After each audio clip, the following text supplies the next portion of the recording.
Джейк нашел старый полароидный фотоаппарат в комиссионном магазине и сделал снимок себя. Когда он напечатался, он замер, версия него на фотографии улыбалась, хотя он сам этого не делал.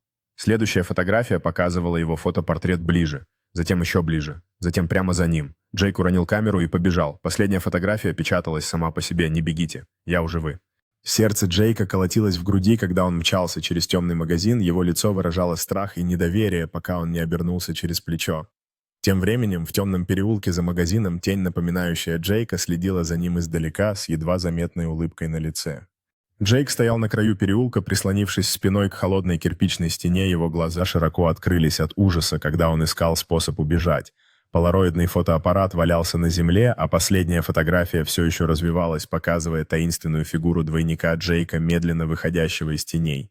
Джейк в панике искал выход, его лицо отражало смесь решимости и страха, пока он осматривал темный переулок в поисках любой возможности спастись.